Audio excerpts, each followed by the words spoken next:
The morning sky turned black as 300 massive alien ships came out of nowhere and surrounded Earth like hungry wolves around a wounded deer. Admiral Kang Dae-ho stood in the main control room of Earth Space Station looking through the big window at the scary sight outside.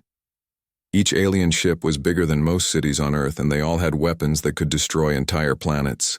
The Vorak Empire had finally found Earth, just like the secret messages had warned them about. 6 months ago, Captain Park Min-soo was the first person to get a message from the aliens. The voice that came through the radio was cold and mean like ice. The aliens said that Earth had exactly 72 hours to give up completely, or they would turn the planet into space dust.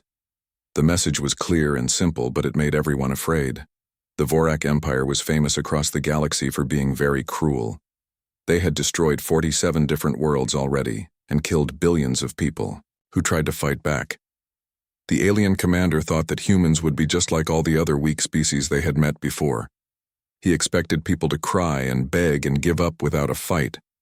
But he was very wrong about what humans were really. Like Dr. Lee So-young was the head scientist who studied aliens, and when she looked at the readings from their ships, she actually smiled. The aliens were strong, but they had never fought against humans before. They did not know what humans could do when they got angry and desperate. President Kim Jae-sung called together leaders from every country on Earth within 1 hour. The meeting happened on computer screens so everyone could join quickly. Their faces looked serious but not scared. The choice was simple but important. They could kneel down and become slaves to the alien empire, or they could fight back with everything they had. The vote did not take long. Every single leader said the same thing: Earth would never give up. Instead, they would show the galaxy something it had never seen before. The alien ships stayed in space around Earth like a net waiting to catch fish. The Vorak soldiers on the ships were laughing at the humans. They had listened to Earth radio signals and heard about human weapons. Nuclear bombs and missiles seemed like toys to them. Their shields could stop anything humans could throw at them. Their ships had weapons that could crack moons in half and boil oceans. What could one small blue planet do against such terrible power? The alien commander was so sure he would win easily that he decided to destroy a few cities just to make humans scared. But down on Earth, something special was happening in secret. People were not running around screaming or trying to hide. Instead, they were working together in ways the aliens could never imagine. Every country that had been fighting with each other for years suddenly became best friends. They shared all their weapons and technology and smart people. Factories that made cars started making spaceships instead. Schools became training centers for soldiers. Even children were helping by carrying messages and supplies. The aliens did not know that humans had been getting ready for this day for many years. Every time an alien ship had crashed on Earth or left behind any technology, humans had studied it carefully. They learned how alien machines worked and how to make them better.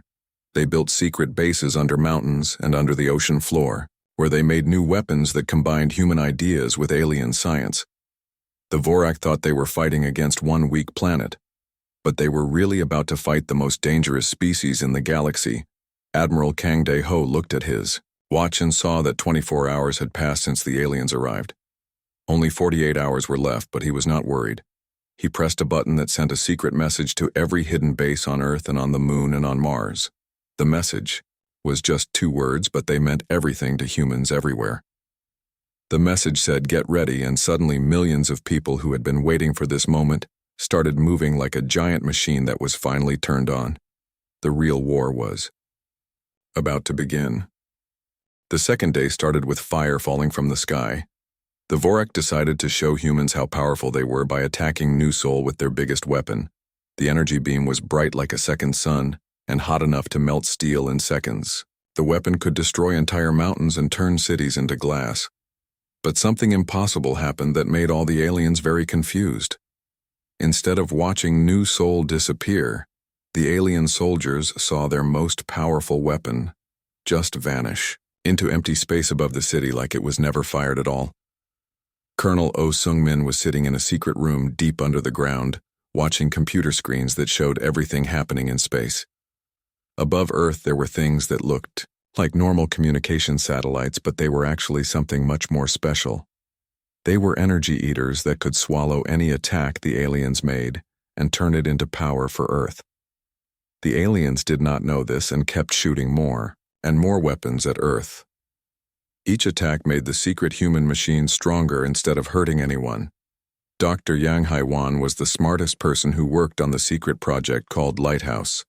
She was in a hidden base under the biggest mountains, watching as alien energy filled up huge storage tanks that humans had built in secret all around the world. The Vorak kept attacking and getting more and more angry because nothing they did seemed to work.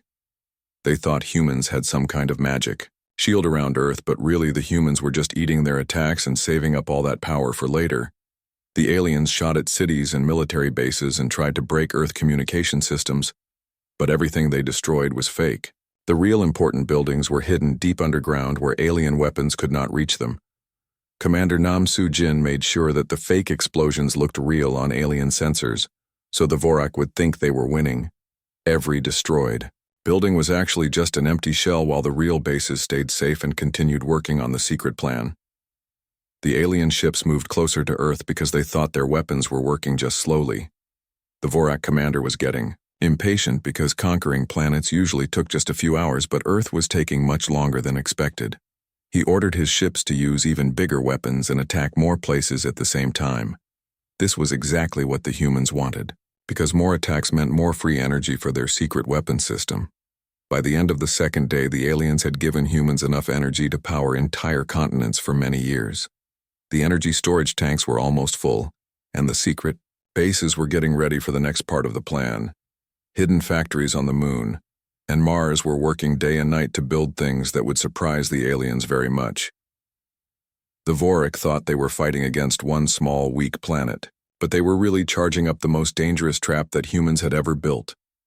General Choi Byung-ho looked at reports coming from monitoring stations all around Earth and smiled. The aliens had been attacking for 36 hours straight and had given humans more power than they knew what to do with every energy beam. Every missile, every attack had been caught and stored and turned into something that would change everything. The countdown clock showed 36 hours left, but humans were not worried anymore. They were excited because the real fun was about to begin. The alien fleet kept growing bigger as more ships arrived to help with what they thought would be an easy conquest. Over 1,000 ships now surrounded Earth and the biggest military force the Vorak Empire had ever put together. The aliens were sure that so many ships would scare humans into giving up, but they did not understand humans at all. The bigger the alien fleet got, the more excited humans became because it meant their message would reach more people across the galaxy when everything was finished. General Choi Byung-ho stood in the biggest war room humans had ever built, watching as numbers on screen showed that the alien attacks had given Earth more power than anyone could imagine. The energy storage systems were completely full after 36 hours of constant alien attacks. The Vorak had been shooting at Earth with enough power to destroy whole star systems, but instead of hurting humans, they had just been filling up human batteries. The real surprise was still hidden in the deepest secret places where even the smartest alien technology could not find it. Dr. Lim Yu-jin walked to a computer that could send messages to every part of the galaxy at the same time. Instead of begging for mercy like the aliens expected, Earth sent a message that shocked every alien ship. The message was short and simple, but it made the alien commander feel cold and scared for the first time in his life. The message said, "Thank you for the energy donation. Lighthouse protocol is now fully charged. You have 12 hours to leave our solar system or face the consequences." The alien commander laughed at first because he thought humans were just trying to sound brave before they died. But something about the calm way the message was sent made him worried. The humans did not sound scared or desperate. They sounded like they had been planning this whole thing from the beginning. The commander looked at his sensors again and noticed strange readings coming from places where there should be nothing but empty space. Something was very wrong, but he could not figure out what it was. Captain Seo Dong-hyuk was on a secret space station hidden behind Earth Moon where he pressed buttons that woke up factories that had been sleeping for years. These were not normal factories, but amazing machines that could build spaceships and weapons faster than anyone thought possible. The factories were on the Moon, and Mars, and floating rocks in space, and they had been working in secret for many years, building an army that no one knew existed. The truth that was about to shock the galaxy was that humans had not been sitting around doing nothing since they first found alien technology. Every crashed alien ship, every broken alien machine. Every piece of alien equipment had been taken apart and studied and made better by human scientists. Humans had learned how to make alien technology work better than the aliens who invented it. The Lighthouse Protocol was not just a defense system, it was proof that humans refused to be victims in a dangerous galaxy. More alien ships kept arriving as news of Earth. Stubborn resistance spread through the Vorik Empire. The aliens could not believe that one small planet was taking so long to conquer. Over 1,500 ships now filled the space around Earth, making it the biggest military force the Empire had ever assembled in one place. The Vorak were absolutely sure that such incredible firepower would break human spirits and force them to surrender before the mysterious 12-hour deadline finished counting down. But humans were not scared by the growing alien fleet. Instead, they were getting more and more excited, because every new alien ship meant that more aliens would see what was about to happen. The message that Earth was preparing to send would not just be heard by the ships attacking them, but by the entire galaxy. Every species that had been conquered by the Vorak would learn that the Empire was not as strong as everyone thought. Professor Shin Hae-young activated secret communication systems that started sending signals to hidden human bases scattered throughout the solar system. Bases that had been disguised as mining operations and research. Stations suddenly came alive as their real purpose was revealed. They were not just bases, but construction yards where humans had been building the most advanced space fleet the galaxy had ever seen, using technology that was better than anything the Vorik had. The countdown timer showed 8 hours left, and the alien commander was getting nervous. He had conquered dozens of worlds, but none had ever acted like Earth. Humans were different from every other species in ways that made the commander feel uncomfortable. Even though he had the biggest fleet in Vorak history surrounding one small planet, he was starting to worry that maybe he had made a terrible mistake. The next few hours would prove that his worry was completely correct. Fleet Admiral An Chang-su sat in the command chair of a massive spaceship that was hidden in the shadow of Earth-Moon, where alien sensors could not detect it. The ship was bigger and more advanced than anything humans had ever built before, using technology that combined the best human ideas with improved alien science. He opened a communication channel that would send his voice to every alien ship in the fleet and to monitoring stations across the galaxy. The message he was about to send would change everything forever. The words that came from Admiral An were calm and strong, like a teacher talking to misbehaving children. "This is Admiral An Chang-su of the Terran Defense Force. You have invaded our home, threatened our people, and assumed we would submit without resistance. You were wrong about what humans are like. We offer you this single opportunity to save yourselves. Leave our solar system immediately, or face the full response that humanity has prepared for invaders like you." The Vorak commander started laughing so hard that his whole body shook with joy.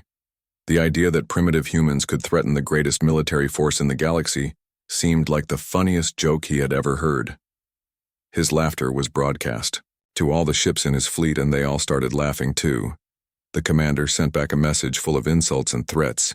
"You pathetic creatures, you face the might of an empire that controls hundreds of worlds. Your worthless weapons cannot even scratch our shields. What possible threat could you pose to us?" Director Hong Min-jong was deep underground in the Lighthouse Control Center, watching screens that showed energy levels higher than anything humans had ever seen before. The massive power that had been collected over 2 days was ready to be used, but the aliens had no idea what humans planned to do with it. The human weapon was not designed to destroy the alien fleet, because that would just make the Vorak Empire send more ships instead. It was designed to do something much more clever and devastating. The first part of the human attack was invisible and silent.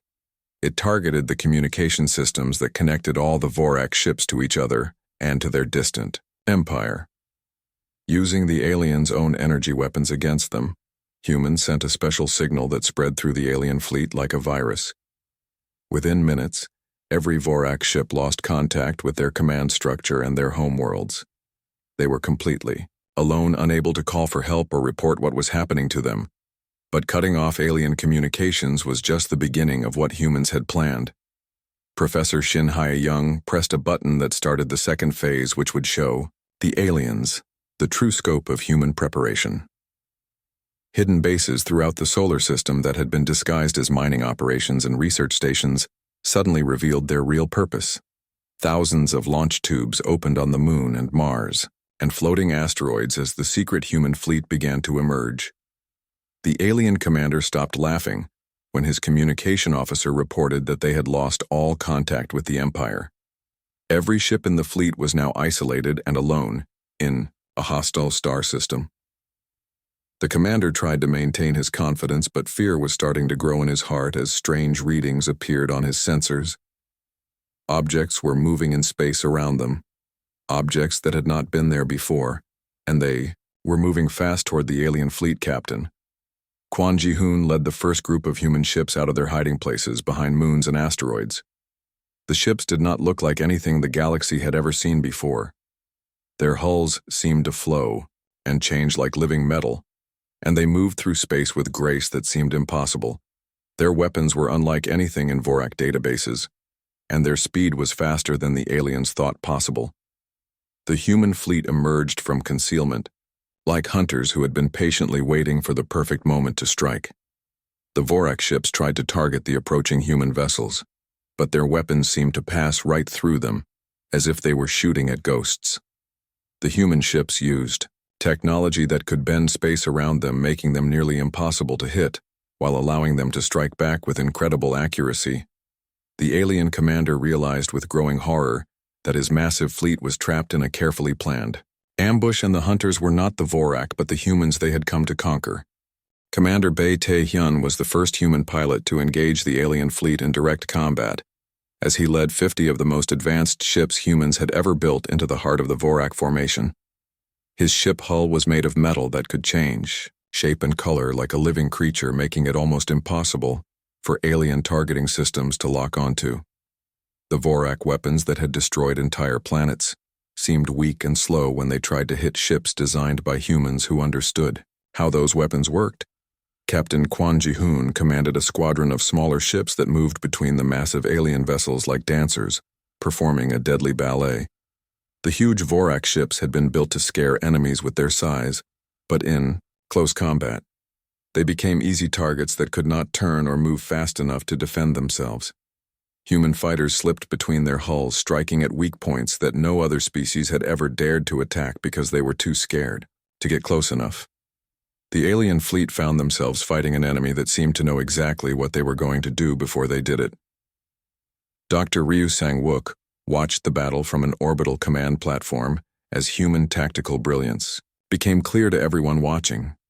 While the Vorak relied on having bigger ships and more powerful weapons, humans used creativity and adaptation and ideas that no one had ever thought of before. Every time the aliens tried a new strategy, the humans already had a counter ready. The Vorak began to understand that they had fallen into a carefully planned trap. This was not a conquest, but a demonstration of human superiority. The invasion force that had been sent to destroy Earth was now fighting for survival against an enemy they had completely underestimated.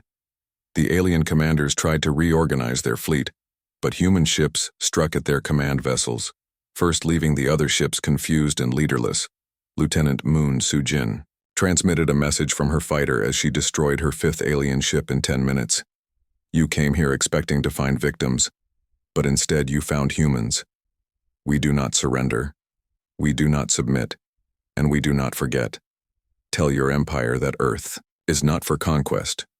Tell them that humanity will defend not just our world but any world threatened by your expansion. The age of Vorak dominance ends today." The battle was unlike anything the galaxy had ever seen before. Human ships moved with impossible grace through space while alien vessels struggled to land even a single hit. The weapons that had conquered dozens of worlds proved useless against human technology that had been specifically designed to counter every Vorak advantage. One by one, the mighty alien ships began to fall as human crews showed the galaxy what determination and ingenuity could accomplish. General Park Hyun-woo coordinated the battle from the main command center, watching as human forces systematically dismantled the largest military force the Vorak Empire had ever assembled. The aliens had brought 1,500 ships to conquer Earth, but they found themselves outnumbered by human vessels that seemed to appear from everywhere at once. Hidden manufacturing Facilities had been producing ships faster than anyone thought possible. The Vorak commander sent desperate messages to his remaining ships ordering them to retreat, but human vessels had surrounded the entire alien fleet, cutting off all escape routes. The massive ships that had struck fear into dozens of species now tried to flee from human fighters that pursued them relentlessly. No alien ship would leave the solar system without permission, and that permission would only come with conditions that would change the balance of power in the galaxy forever. As the battle continued hour after hour, it became clear that the Vorak Empire's greatest military force was being completely defeated by a species they had considered primitive. The human. Victory was not just about superior technology, but about the human spirit that refused to accept defeat. When faced with impossible odds, humans had found a way to turn their enemy strength against them and create victory from what should have been certain destruction. By the time the sun rose over Earth, the space around the planet was filled with the wreckage of alien ships and the triumphant human fleet that had defended their home. The few surviving Vorak vessels hung in space like wounded animals waiting for humans to decide their fate. The age of alien dominance was over, and the age of human leadership in the galaxy was about to begin. The few Vorak ships that survived the battle limped away from Earth's solar system, carrying the most important message in galactic history. Admiral Kang De-ho watched them leave from the main command center and smiled because he knew that the real victory was not in destroying the alien fleet but in the message those survivors would carry to every corner of the galaxy. The age of Vorak dominance was over, and the age of human leadership was about to begin. Ambassador Park Sora stood before communication equipment that could reach every inhabited world in the galaxy, as she prepared to send humanity's first official message to the galactic community. The message was simple, but revolutionary. Earth would offer protection and alliance to any species threatened by the Vorak Empire or any other force that tried to conquer and enslave free peoples. Humanity was no longer hiding on one small planet, but emerging as a new force for freedom in a galaxy dominated by tyranny. The implications of humanity victory spread through space faster than the speed of light, as news reached species that had lived in fear of the Vorak for generations. Planets that had been conquered decades ago suddenly saw hope for liberation. Rebellions began, sparking across the Empire as oppressed worlds learned that the supposedly invincible Vorak fleet had been completely defeated by an unknown species from the edge of the galaxy. Director Lee Kyung-ho established the Terran Coalition headquarters on the moon, welcoming representatives from dozens of species who were eager to join humanity's growing alliance. The humans had proven that the Vorak could be defeated, but more importantly, they had shown that different species could work together, as equals rather than as conquerors and subjects. This revolutionary idea began spreading throughout the galaxy like wildfire. The Vorak Empire, faced with the collapse of their military reputation and growing rebellions throughout their territory, made the ultimate mistake of pride. Instead of negotiating peace, they decided to assemble the largest military force in their entire history, determined to make an example of Earth that would restore their dominance. But humanity was ready, and this time they would not be fighting alone. Captain Kim Dong-soo received reports from human scout ships that had been sent to monitor Vorak territory. The Empire was pulling ships from every conquered world to build a fleet so massive it would darken entire star systems. But for every ship the Vorak assembled, 10 more species joined the Terran Coalition, bringing their own vessels and warriors to defend the cause of freedom.